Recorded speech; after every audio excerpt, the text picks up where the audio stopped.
श्री शिवाय नमस्तुभ्यम दोस्तों। हर हर महादेव, जय महाकाल। मैं प्रतिभा शर्मा एक बार फिर से स्वागत करती हूँ आप सबका मेरे यूट्यूब चैनल पर। दोस्तों, 29 दिसंबर यानी कि बहुत ही खास, बहुत ही विशेष दिन है। दिसंबर के 29 तारीख को शनिवार का दिन और साथ ही साथ पड़ने वाली है प्रदोष, यानी कि प्रदोष जो पड़ने वाली है शनिवार के दिन पर पड़ने वाली है। शनिवारी प्रदोष का बहुत ज़्यादा महत्व जो है वो पूज्य गुरुदेव ने अपनी कथाओं में बताया है। वैसे ही प्रदोष का जो है, प्रदोष काल का कहें या प्रदोष के दिन का महत्व कहें, सभी बहुत ही ज़्यादा विशेष होते हैं, बहुत ही खास होते हैं। प्रदोष काल का समय बहुत महत्वपूर्ण माना गया है, बहुत विशेष समय माना गया है। वैसे ही प्रदोष के दिन का समय जो है वह बहुत ही विशेष माना गया है। तो प्रदोष का दिन और अगर शनिवार को पड़ जाता है तो ये शनिवारी प्रदोष बहुत ज़्यादा विशेष हो जाती है, बहुत ज़्यादा खास हो जाती है। तो इस दिन आप जो भी उपाय करेंगे बड़ी जल्दी फलीभूत होंगे दोस्तों। तो अगर आपके घर में कोई बच्चा है, कोई व्यक्ति है, कोई भी परिवार का सदस्य है जो बहुत वक्त से मेहनत कर रहा है, बहुत वक्त से कोशिश कर रहा है, बहुत पढ़ाई कर रहा है, फिर भी नौकरी नहीं लग पा रही है, बार बार कहीं ना कहीं कुछ ना कुछ अड़चनें आ रही हैं और उसका काम जो है वो बनते बनते रह जा रहा है। कहीं इंटरव्यू से बाहर हो जाता है, कहीं एग्ज़ाम में कुछ दिक्कत आ रही है।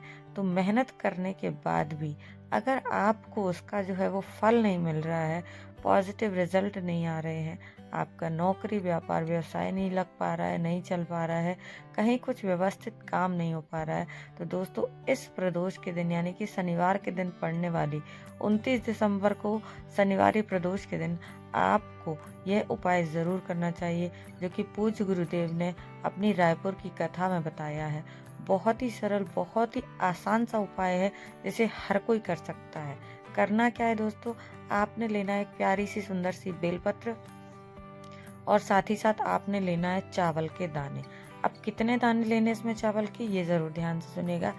7 चावल के दाने लेने हैं और आखा चावल यानी कि खंडित नहीं होना चाहिए चावल का दाना।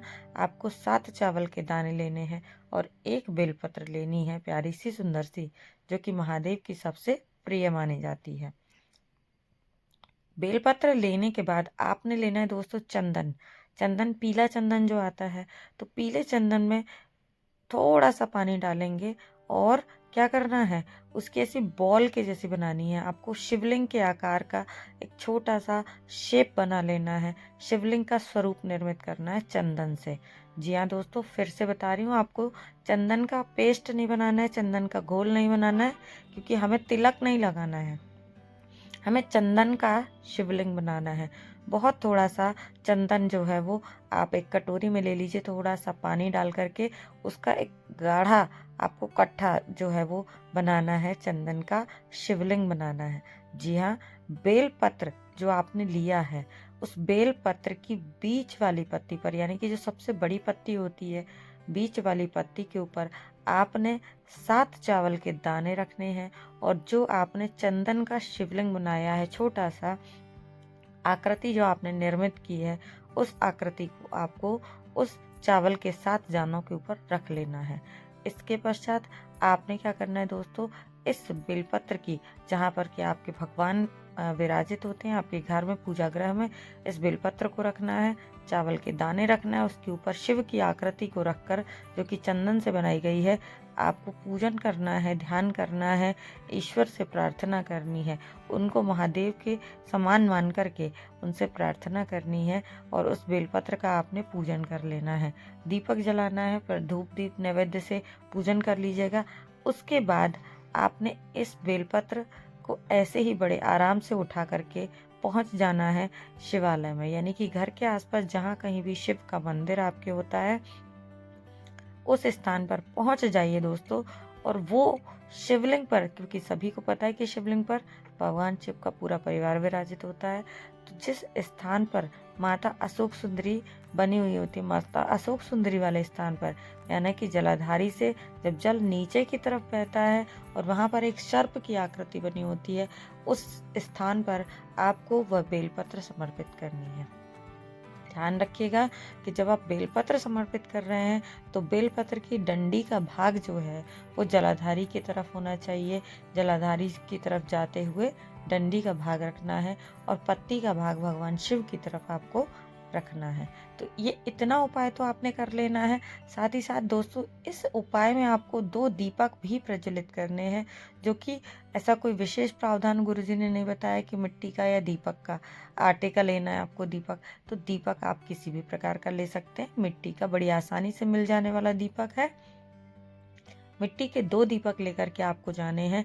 एक दीपक जो होगा वो गोल बत्ती का होगा और दूसरा दीपक जो होगा वह लंबी बत्ती का होगा। ध्यान रखिएगा कि यहाँ पर आपको तेल का प्रयोग नहीं करना। यहाँ पर हमें घी के दोनों दीपक प्रज्वलित करने हैं। एक दीपक जो है वो माँ पार्वती के नाम से, माँ गौरा सती के नाम से, और दूसरा दीपक महादेव महाकाल के नाम से आपको प्रज्वलित करना है। और हाथ जोड़ करके महादेव माँ पार्वती से प्रार्थना करनी है कि हे ईश्वर, मेरे घर का जो व्यक्ति है, जो मेरा पुत्र है, मेरा भाई है, या मेरे परिवार का कोई भी एक सदस्य जो कि बहुत मेहनत कर रहा है, बहुत ही कष्ट के साथ अपना जीवन व्यतीत कर रहा है, बहुत ही ज़्यादा तैयारी कर रहा है, बहुत ही ज़्यादा मेहनत कर रहा है, लेकिन फिर भी वह अपने व्यवसाय नौकरी में असफल हो रहा है बार बार, तो कृपा कर, तो आप अपनी कृपा जो है उस व्यक्ति के ऊपर जरूर बरसाएं। महादेव, आप ऐसी प्रार्थना करेंगे तो महादेव आपकी बात जरूर सुनेंगे और वह व्यक्ति जो मेहनत कर रहा है, क्योंकि पूज्य गुरु जी ने ये जरूर कहा है कि ऐसा नहीं है कि आप कोई उपाय कर रहे हैं तो आप पढ़ाई करना छोड़ दें। आप अपनी मेहनत पूरी करिएगा। आप जो भी मेहनत करते थे उसमें 2 घंटा एक्स्ट्रा मेहनत कीजिएगा और ज़्यादा अपनी मेहनत को बढ़ा दीजिएगा।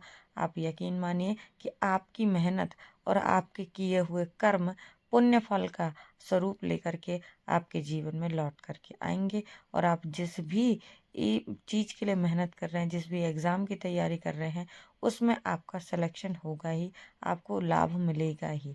तो इस शनिवारी प्रदोष के दिन इस उपाय को ज़रूर कीजिएगा, जो कि बिल्कुल नया और बिल्कुल सरल सा उपाय है कि कैसे आपको बेलपत्र के ऊपर चावल के 7 दाने रखने हैं, चंदन का एक शिवलिंग बना करके उसकी पूजन करनी है और ले जा करके इन सब को आपको अशोक सुंदरी के स्थान पर समर्पित करना है।